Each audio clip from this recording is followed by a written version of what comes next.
One of the things I find with these QuickTime screen recordings is that the first couple of words I say are always cut off, even if I wait a few seconds.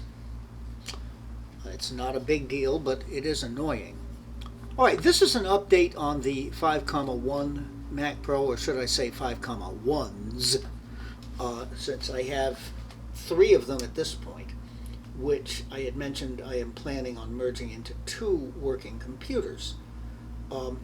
This is the one that I got most recently, the one with the intact case.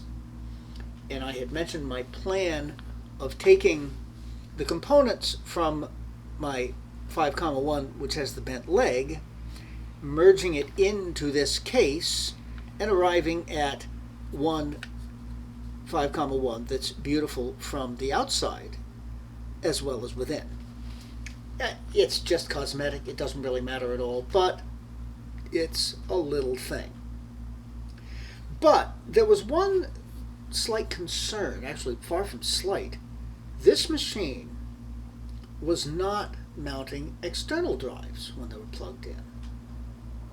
And that was a problem. Well, let's see.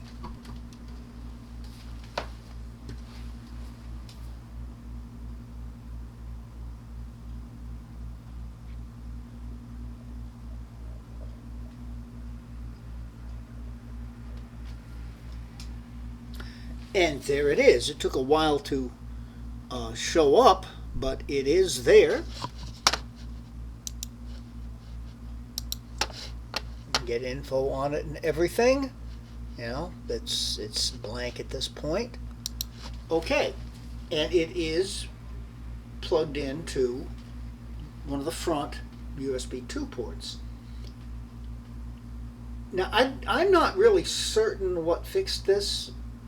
It may well simply have been the very frequent shutdowns, restarts that have gone into beginning to work on this machine. The only thing that I did differently, I had a PCIe card with one USB-C port and one USB 3A port on it. In my testing on my original Mac Pro, I had found that it was delivering exactly the same speeds as the 4 USB 3 card that I had in there. And I was able to use my hub on that card, and the hub plugged into this card was substantially slower. So I took that card and I put it into this machine, and when I booted it up, I tried simply plugging it into the USB 3 port there, and lo and behold, it popped right up. So I unmounted it, plugged it into one of the USB 2 ports, and there it is. It's working. So could it be that putting in that card jostled something in the USB controllers and it now is working? Or, you know, the shutdowns restart cycle frequent times? I have no real idea. However, with the fact that it is in fact working now, it leads me to think, okay, my plan may be a go. Now, I've still got a lot of testing to do. But all things being equal, I think we're good. All right. We'll close this out, and I've got some things to point out on the original Mac Pro too. So you will see that in just a second. Well, the video I recorded on the other Mac Pro seemed to be just fine in terms of when the sound picked up. We'll see about this one. I should correct my nomenclature a little bit because it could be confusing. I referred at the end of the last clip to my original Mac Pro. I intended to refer to the Mac Pro that I got first, which is the 5,1 with the bent leg, not the 1,1, which certainly deserves the denomination of original Mac Pro. All right, probably the biggest update here is that I am back to having as a boot drive.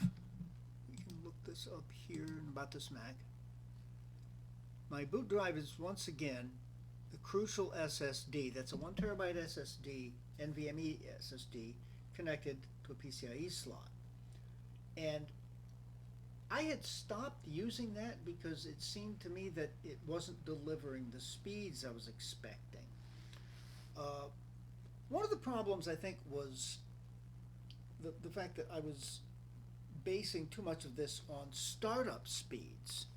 Now, it is true that timing startup from the moment the light comes on to the moment that the login screen appears was noticeably longer. Uh, on both disks, it would be about 23 to 25 seconds before the boot chime sounded. Total time on the Crucial would vary between about a minute and 20 seconds to maybe a minute and 30 seconds. I don't think it ever quite that high. Whereas on the SanDisk SSD, which has my Mojave installation, it would be 45 seconds to 55 seconds tops, probably never quite that long. But in looking back at this, I realize I'm not exactly comparing apples to apples there, in that the SanDisk is, of course, connected to one of the SATA ports, uh, whereas the Crucial is connected to PCIe. And I believe these SATA ports simply become live before the PCIe ports do. And it can be as simple as that as to why those boot times are so out of line. Okay. Now, the other thing, I did base it on some real world tests that I have not taken the time to uh, repeat. I will, but I'm suspecting it'll probably come about the same. However, let's have a look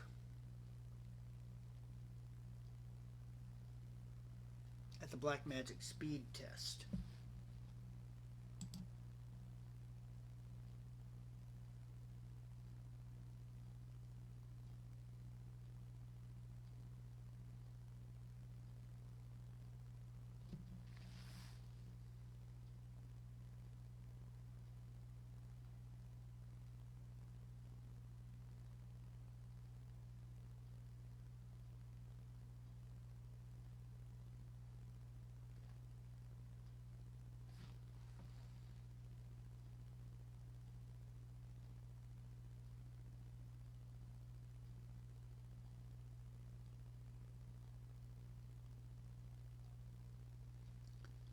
And this has been pretty consistent that the write speeds would be something in the area of 1330 to 1350, and the read speeds would be in the area of just under 1440 to 1450. And that's pretty so let's suggest a drive, and I'm going to come down here and go to the SanDisk.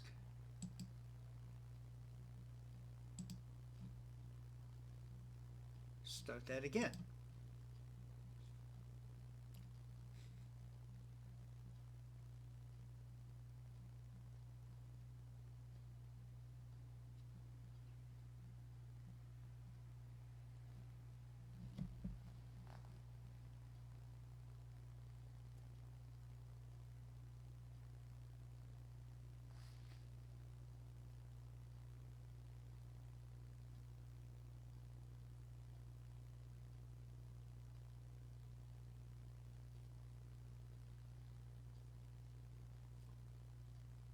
Well, this is pretty dramatic, isn't it?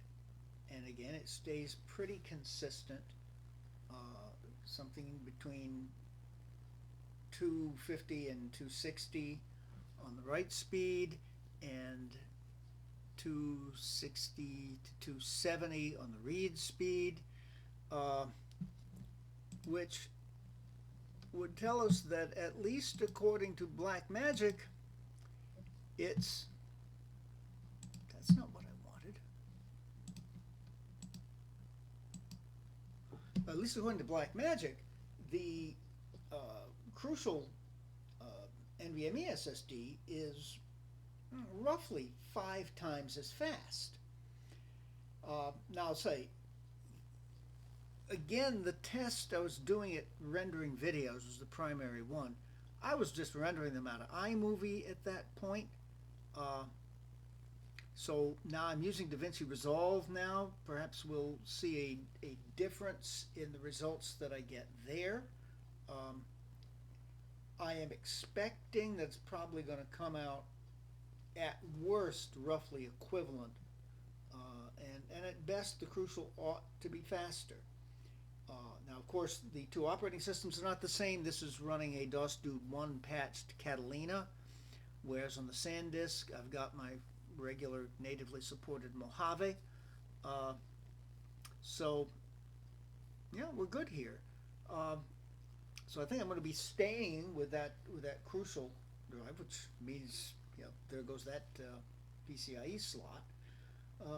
But I did take, you know, one of the USB PCIe cards out, and it's now in the other Mac Pro. But generally speaking,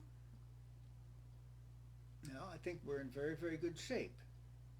Now, as far as where this is going to go, I do have another video card coming in. It's the same AMD Radeon, you see it here, 5800 8 gig.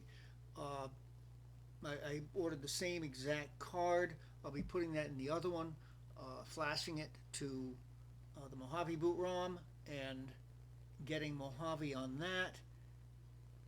That's the next big update, and then continuing to run some tests, one against the other.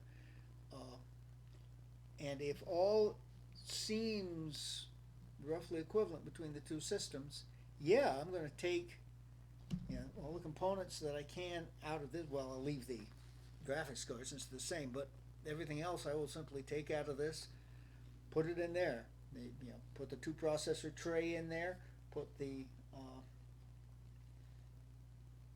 other PCIe cards in there, transfer the drives, and I'll get drives in here and get it set up so that it's working, and I will have both systems.